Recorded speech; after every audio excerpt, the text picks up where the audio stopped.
in California, played his college ball at UCLA, so has ties to LA, but also was raised in Oregon.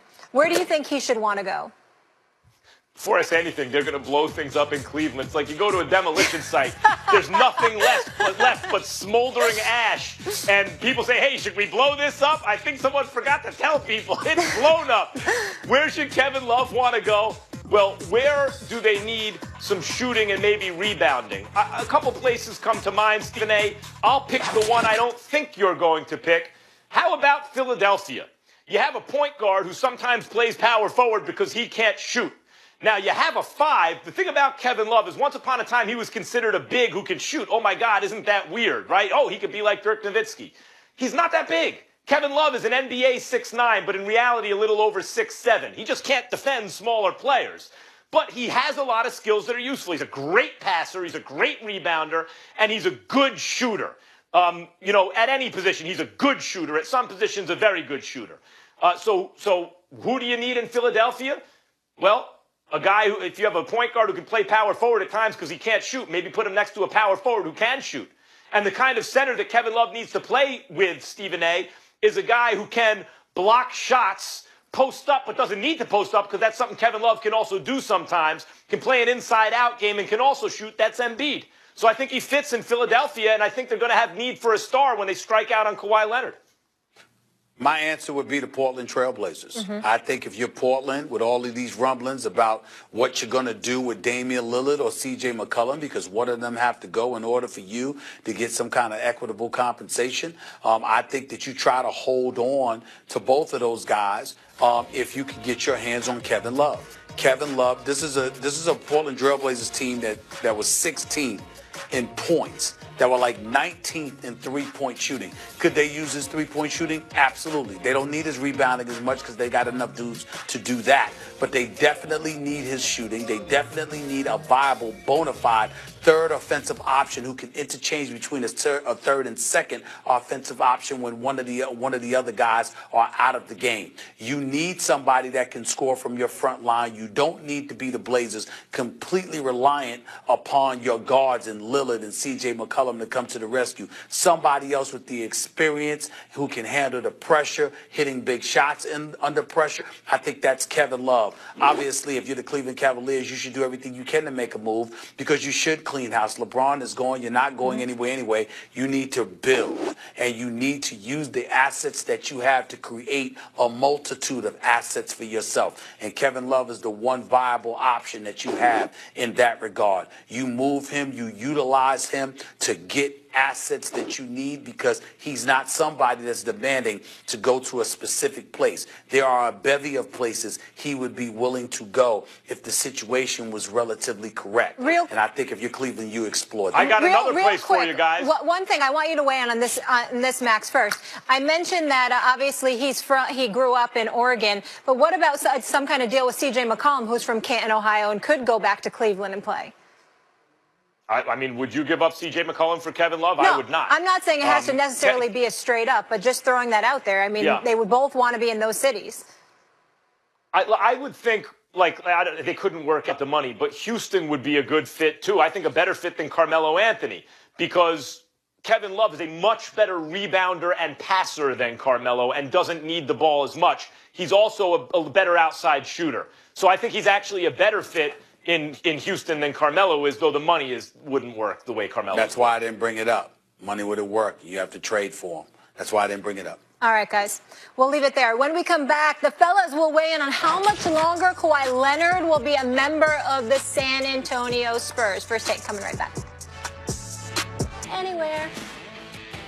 A new day and a new report about Kawhi Leonard. This time, ESPN Spurs reporter Michael C. Wright said on the back-to-back podcast that Kawhi was kept away from Spurs staffers on at least one occasion last season when they visited New York City to check on his rehab. Max, you guys are going on July break. You won't return until August. Much deserved.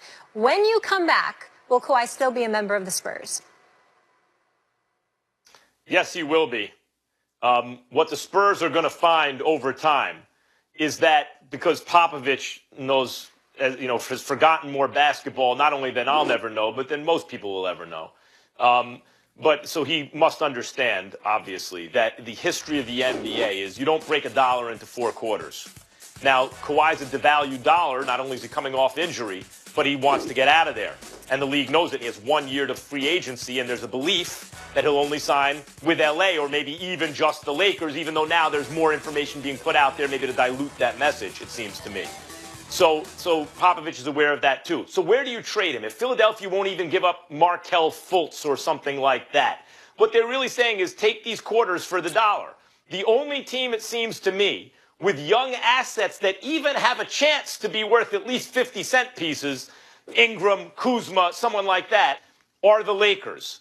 And because other teams are also aware that it's likely he winds up with the Lakers in free agency, I think that they're offering less than they would otherwise, giving the Lakers, like in the end, the Spurs, Stephen A., will take the best deal for them, no matter where it comes from. And I just believe that'll come from L.A. Well, we better hope so. The reality is that I think that Kawhi Leonard will probably be gone because I think that over the next few weeks he's going to intensify his bantering, his rhetoric a little bit to make sure that the San Antonio Spurs don't entertain the idea of bringing him in to training camp and keeping him as a part of the San Antonio Spurs culture. Now, in fairness to a couple of the other Spurs, so much noise was made about Tony Parker leading a group of players to confront Kawhi. Tony Parker told our Mark Spears for the Undisputed that he's never had a problem with Kawhi Leonard. He just answered the question honestly about his injury and how it was more severe than Kawhi, and there was nothing more to it than that. He's got love and respect for him, et cetera, et cetera. And so we want to make sure we recognize that some of the San Antonio Spurs are obviously speaking up on Kawhi Leonard's behalf. What they'll have to respect is the fact that we're hearing that from you now, weeks, if not months, after we've been hearing that Kawhi was offended and want to be gone. So I don't know what all of that means or what have you, but I ultimately think that Kawhi is going to assert himself in such a way that he tries to force San Antonio's hands. And San Antonio might not want to deal with the mess, so they might take the assets rather than lose them for nothing. I just think it's going to take more time than several weeks, guys, because if it is the Lakers, and let's say, and the Spurs aren't interested in Lonzo Ball, then the Lakers need to find a team that value Lonzo Ball for at least a first-round draft pick, which I think they can do. I think that's likely. They got to transact. They have to do that transaction, get the first-round pick, package it, negotiate, package it with either Ingram or Kuzma, etc. I think that's going to take some time. And obviously the Spurs just lost Tony Parker, who will be joining Charlotte. And the Spurs and Pop put out this statement saying it's difficult to put into words how important Tony Parker has been to the Spurs franchise over the past 2 decades. From his first game in 2001 at age 19, TP has impressed and inspired us day after day, game after game, season after season with his passion, dedication, and desire. We are grateful to Tony for 17 years of truly amazing memories. He is headed east. Maybe Kawhi will be as well, guys, because coming up, that's where we're going. Is there a reason for fans to be down on the Eastern Conference without LeBron? The fellas debate that right after this quick commercial break. Don't go anywhere. Well, gentlemen, since LeBron James decided to take his talents to Los Angeles, there's been a lot of talk to the NBA changing the playoff format. Adam Silver said that ideally the 2 best teams should meet in the finals, but they'd have to figure out all the travel issues before any changes would happen. Stephen A., I'm going to start with you on this, because I remember a time when you were down on the entire NBA. Do you think everyone should be down on the Eastern Conference? Not at all. I don't believe that. I mean, I know the Boston Celtics are the favorites. There's no question about it. But I would remind everybody about a 59-win team that was the #1 seed in the East, named the Toronto Raptors. Now, the likelihood of that being the case if Kyrie Irving and Gordon Hayward had not gone down might be different. But nevertheless, they did pull it off. And remember, their kryptonite was LeBron James. The fact that LeBron James is no longer in the Eastern Conference, as far as I'm concerned, elevates the Toronto Raptors within the East, because that's the only person they really worried about. They were hell-bent on going up against anybody else, believing that if they could get past LeBron, they could beat anybody else. And I think when you look at Lowry and DeRozan and Ibaka and Valanciunas and those boys, I think that they could give folks a run for their money. Their kryptonite was LeBron James. It wasn't anything else in the East. I'm not that interested in Toronto unless Masai Ujiri has an ace up his sleeve. I just don't. The team is what it is. I don't think it's ever going to be great as currently constructed, but maybe he'll change things. But I think the East is really interesting. Little less so without LeBron, I suppose. It's one less team to look at. But Boston, I think, has a solid shot to win the title next year, period, including, again, obviously, against Golden State. I think Boston's going to be that good. I think Philadelphia, if they add another piece, is going, and not to mention Markelle Fultz develops, is going to be really good. Indiana's a very interesting team. Milwaukee is a very interesting team. That's 4 teams right there in the East that I'm interested in watching when they play. I mean, listen, it's not the Western Conference, but there is stuff to watch in the East. Mm-hmm. All right, that gives some optimism. Guys, I have breaking news right now. I'm just seeing a tweet here, First Take Twitter account. Stephen A. Smith and Max Kellerman, you guys are on vacation officially. How does it feel? I'll let you know when I get back. Oh, really? You're going to get... Where are you going, Stephen A.? I thought you want to tell me. I was about to pull up a chair and an umbrella. I never reveal where I'm going, ever. Oh, so mysterious. I'm going to have to figure out who I'm going to beat in debates every day between now and then. Usually I have Stephen A. around, probably your 3-year-old daughters. All right, take for Kevin this Reed time and Jeff to learn. Hey, Kawhi is broadening his search for a new team. ESPN Spurs reporter Michael C. Wright said on the back-to-back podcast that Kawhi's focus has changed due to LeBron's commitment to the Lakers because Kawhi does not want to be second fiddle to LeBron. Stephen A., should Kawhi want to play for the Clippers? Well, first of all, that's not what I'm hearing. Okay. I have not heard that at all. If you recall a few weeks ago, I did talk about how, Kawhi playing in Los Angeles, he's not about the glitz and glamour, the paparazzi type atmosphere. If somebody said that was the cause, then that would be different. But saying that he doesn't want to play second banana, meaning that he wants the ball, he wants to be the number one offensive option, I'm not sure that that's the reason that is so important to him. Having said all of that, I've also reported that Kawhi Leonard has made it very clear, even though the Lakers are his preference, if that doesn't work out, fine. He is willing to be a Clipper so long as he's in Los Angeles. He doesn't mind. He would prefer the Lakers, but the Clippers are fully aware that he wouldn't mind them if the Lakers scenario did not work out.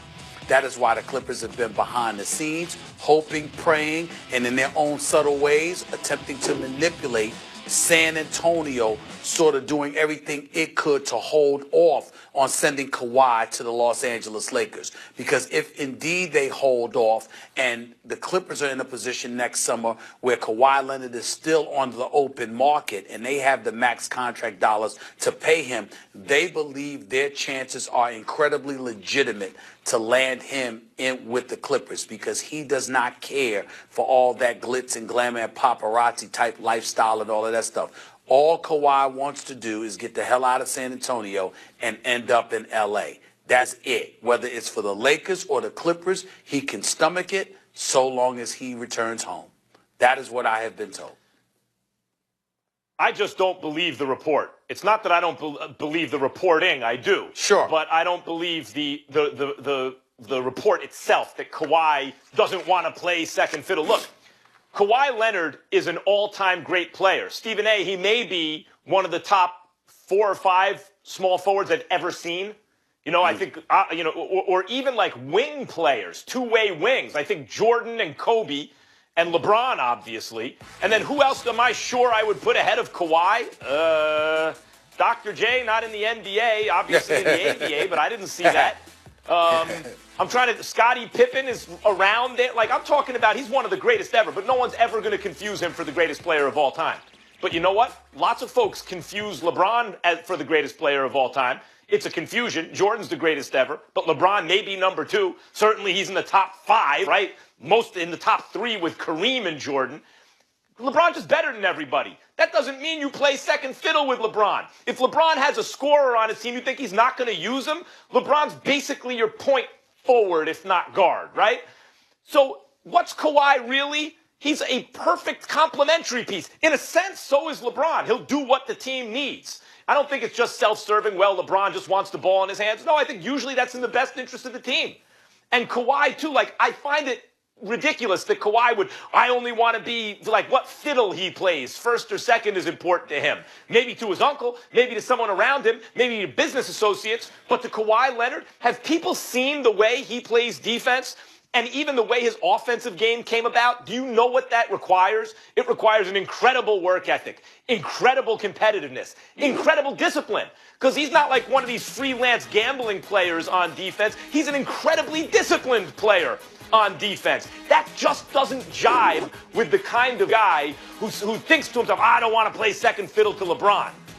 Kawhi Leonard just doesn't seem to be. Now, the Clippers are another case. Why do I think the Clippers are viable? Jerry West. Because Jerry West is probably the greatest executive in the history of the NBA. So he's advising the Clippers. I don't put anything past Jerry West. He might get his man in the end. But I'm looking at the Clippers. What do they have to offer? They don't have any assets worth anything. The Lakers, it's not that they have the most assets, Boston does. But the Lakers have the most young, good, ascending assets that they're willing to part with. No one else who has those kind of assets seems willing to part with them. And even if the Clippers were willing, they don't have the assets. I don't see how Jerry West could prove me wrong. He's the greatest ever, as I said. I don't see how the Clippers land him. I think the Lakers either get him now in a trade or later in free agency. Well, the Clippers are not trying to land him now. They recognize the fact that they've got to get their salary down to about $60 million. And at that particular moment in time, they anticipate that they'll have enough money to offer a max contract to a player. And they expect the guy to be available as Kawhi Leonard. Their only hope is not about trying to offer anything now because they know they don't have the assets. What they're hopeful of is that Kawhi won't land with the Lakers in that span, that San Antonio won't cave and give him away to the Lakers, or that, that somehow, some way, his arrival to the Lakers can be derailed in time for them to legitimately compete with the Lakers for his services. Because whereas somebody would say, well, we've got LeBron and we're the Lakers and this is Laker Nation and Laker Town and listen, they're second fiddle, they're our fair weathered stepchild and what have you. The Clippers can make the argument, literally can make the argument, yep, we're all of those things. Seems to be exactly the kind of environment you want, Kawhi. How about it? And they'd have a chance that he'd say yes, simply because his personality gears or veers towards something like that. So we'll see. Yeah, we'll see. I mean, let's keep in mind, though, the Spurs said that they wouldn't trade him to the West if they do trade him. And then if we're going East, it'd be interesting to see if he'd be open to a team like New York. I'm talking if we're going into 2019. Yeah. But, guys, Woj is also reporting that free agent guard Tony Parker has agreed to a 2-year, $10 million deal with Charlotte. Parker ending his 17-year run in San Antonio that included 4 NBA championships. Parker ranks first in assists, second in games and minutes, third in field goals, 5th in steals and free throws. And a source just reported that Greg Popovich, he called him in the last hour to inform him of the decision to accept the Charlotte offer. Guys, so, Max, I'll start with you on this. With the eventual departure of Kawhi and now this, Max, is this the official end of the Spurs era? Yeah, I think it is. Normally, again, the way I said Jerry West is the greatest executive of all time, Popovich may be, who else as an executive / coach since Red Auerbach can compare to Greg Popovich? He's incredible, and everyone loves everything about him, on and off the court. Not everything about him, but, they love what he represents, the way he's been a real American leader in a time of need, actually, at least as a public figure. The things he said, he's outspoken, he's righteous, and love Popovich. But given his age, given where the franchise is in terms of resources, draft picks, etc., I know they got Kawhi not with a top pick. They could identify a hidden jewel and polish it over several years, and maybe the Spurs will be right back to where they were. But given Popovich's age, and given what it looks like the Spurs have in the cupboard, which to me it doesn't look bare, but it doesn't look plentiful either, I think that the Kawhi situation, more to the point of it, but also maybe symbolically the Tony Parker situation, represents the end of an era. Guys, it's the right move for the Spurs. I don't know why they paid Pau Gasol and kept him around, but they shouldn't pay Tony Parker at this point. Mm-hmm. He's a future Hall of Famer. He's a former Finals MVP. But given his age and the kind of player he is now, they're right to move on from him. But I think symbolically, it does kind of represent the end, certainly, of the last Spurs era, but maybe even of the Popovich era as the Spurs, this perennial team that could win the championship any year. Stephen A., before you jump in, let me just add, Woj also reporting that the Spurs did want Parker back, but Parker will take on a significant role with the Hornets, apparently behind Kemba Walker.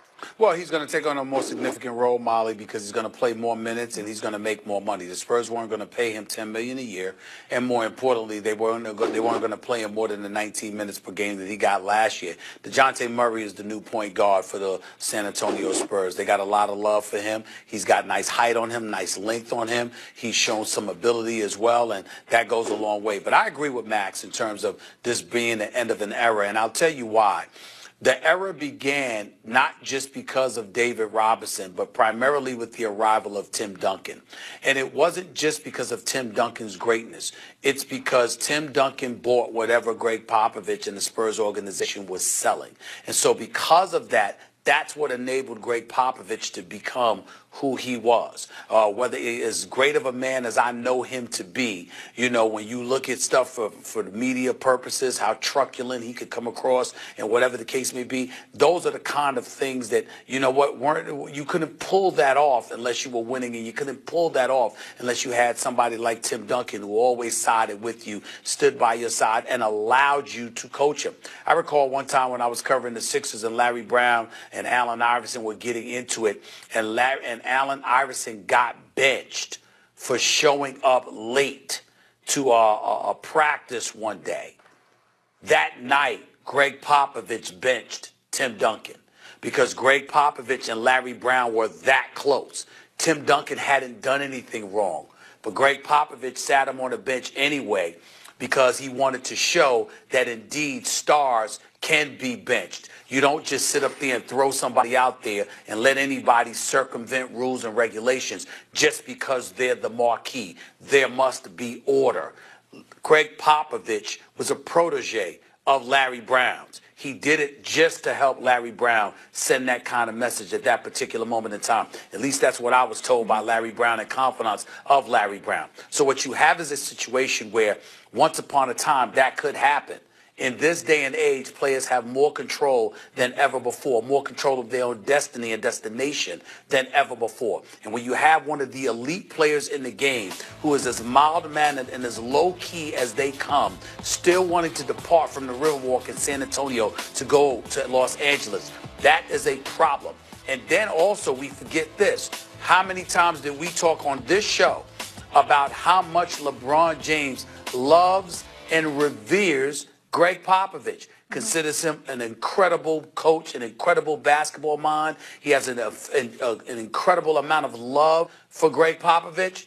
I didn't see San Antonio on his list of destinations. He wasn't going there. And so when you look at it from that perspective, you can love, respect, and revere Greg Popovich and truly appreciate the greatness and the first-class status that the San Antonio Spurs have held for years. But in the end, are you clamoring to go there if you get the choice to choose your destination as a free agent? 99% of the time, the answer is no for the truly marquee guys. And that's the difference. Max, you don't have that anymore. Before you jump in here, I just want to welcome everybody as we cross the 5 o'clock hour here into our First Take afternoon special. Max Kellerman, Stephen A. Smith, Molly Kellerman. Obviously, we're discussing if this is an end of the era for the Spurs with Kawhi wanting out and Parker now leaving. Max? Yeah, the question is, did the era end with Tim Duncan, really? I mean, look, Kawhi Leonard, they were up 20 points, 23 points on the Warriors at the half when Kawhi got hurt in Game 1. But none of us believed that the Spurs were going to actually beat the Warriors. We figured they might extend after seeing that first half of basketball, 6 games, something like that. But Tim Duncan was a uniquely great player. You mentioned his personality and what he accepted from Popovich. Much in the same way as great as Belichick is, and I sing Belichick's praises, much like Popovich, as not just a great coach, but a great GM, right?